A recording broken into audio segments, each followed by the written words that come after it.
CM ಕೈ ಎತ್ತಿದ್ದಕ್ಕೆ ಮನನೊಂದು ಹೆಚ್ಚುವರಿ SP ರಾಜೀನಾಮೆಯನ್ನ ಕೊಟ್ಟಿದ್ದಾರೆ. ಧಾರವಾಡ ಎಸ್ಪಿ ನಾರಾಯಣ್ ಬರಮನಿ ರಿಸೈನ್ ಮಾಡಿದ್ದಾರೆ. ಗೃಹ ಇಲಾಖೆಗೆ ಸ್ವಯಂ ನಿವೃತ್ತಿ ಕೋರಿ ಪತ್ರವನ್ನು ಬರೆದಿದ್ದಾರೆ.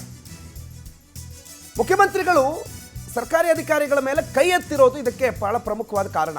ಕೈ ಎತ್ತಿರೋ ವಿಚಾರಕ್ಕೆ ಬಹಳ ಮನನೊಂದಿದ್ದಂತಹ ಬರ್ಮನಿ ಸ್ವತಃ ಗೃಹ ಇಲಾಖೆಗೆ ಪತ್ರ ಬರೆದಿದ್ದಾರೆ.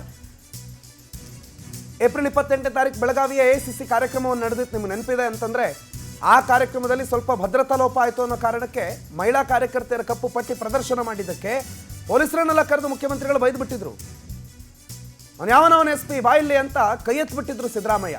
ಅದಕ್ಕೆ ಮನನೊಂದು ಈಗ ಮತ್ತೊಬ್ಬ ಅಧಿಕಾರಿ ತೀವ್ರ ಬೇಸರಗೊಂಡು ರಾಜೀನಾಮೆಯನ್ನ ಕೊಟ್ಟಿದ್ದಾರೆ. ಹಿರಿಯ ಅಧಿಕಾರಿಗಳು ಬರಮನಿ ಮನವೊಲಿಕೆ ಮಾಡುವಂಥ ಪ್ರಯತ್ನವನ್ನು ಮಾಡಿದ್ರು. ಸರ್ಕಾರ ಕೆಟ್ಟ ಹೆಸರು ಬರುತ್ತೆ, ಬೇಡ ಬೇಡ ಬೇಡ ಅಂತಂದ್ರು. ನೋಡಿ, ಇದೇ ದೃಶ್ಯ ಏಪ್ರಿಲ್ 28ನೇ ತಾರೀಕು ನಡೆದಿದ್ದಂಥ ಕಾರ್ಯಕ್ರಮ. ಇದು ಪ್ರೊಬಬ್ಲಿ ಸರ್ಕಾರದ 2 ವರ್ಷದ ಕಾರ್ಯಕ್ರಮ ಅಂತ ಕಾಣುತ್ತೆ.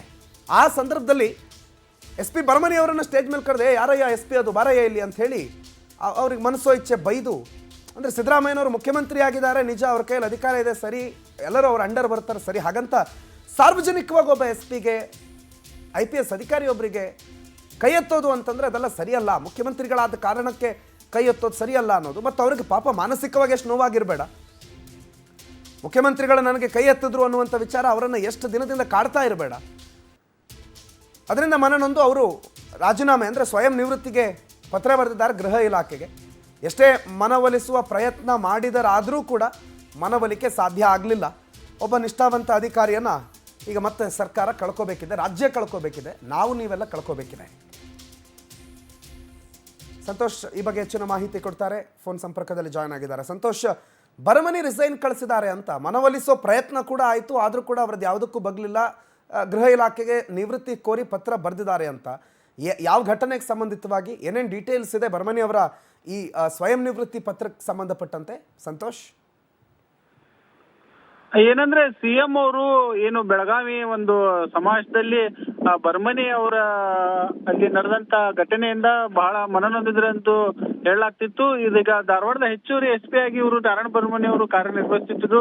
ಗೃಹ ಇಲಾಖೆಗೆ ತಮ್ಮ ಸ್ವಯಂ ನಿವೃತ್ತಿ ಪತ್ರವನ್ನು ಕೂಡ ಬರೆದಿದ್ದಾರಂತೆ. ಕಳೆದ 28ರಂದು ಬೆಳಗಾವಿ AICC ಕಾರ್ಯಕ್ರಮದಲ್ಲಿ ನಡೆದಂತ ಘಟನೆಗೆ ಬರ್ಮನಿ ಅವರು ಸಾಕಷ್ಟು ಮನನೊಂದಿದ್ರು. ಅದನ್ನ ಯಾರ ಹತ್ರ ಹೇಳ್ಕೊಂಡಿರಲಿಲ್ಲ.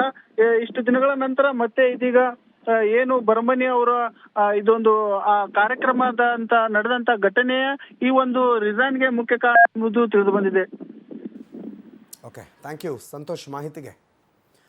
ಮತ್ತೊಬ್ಬ ನಿಷ್ಠಾವಂತ ಅಧಿಕಾರಿಯನ್ನು ಸರ್ಕಾರ ರಾಜ್ಯ ಕಳ್ಕೊಳ್ಳುವಂಥ ಸಾಧ್ಯತೆ ಇದೆ. ಈಗ ಇವರ ರಿಸೈನ್ ಅಥವಾ ಸ್ವಯಂ ನಿವೃತ್ತಿ ಕೋರಿ ಒಂದು ಪತ್ರ ಬರೆದಿದ್ದಾರೆ. ಆ ಪತ್ರದ ಮುಂದಿನ ಹಂತ ಸ್ಟೇಟಸ್ ಏನಾಗುತ್ತೆ? ಅಕ್ಸೆಪ್ಟ್ ಆಗುತ್ತಾ ಅಥವಾ ಅವರ ಮನವೊಲಿಸೋ ಕೆಲಸ ಆಗುತ್ತಾ?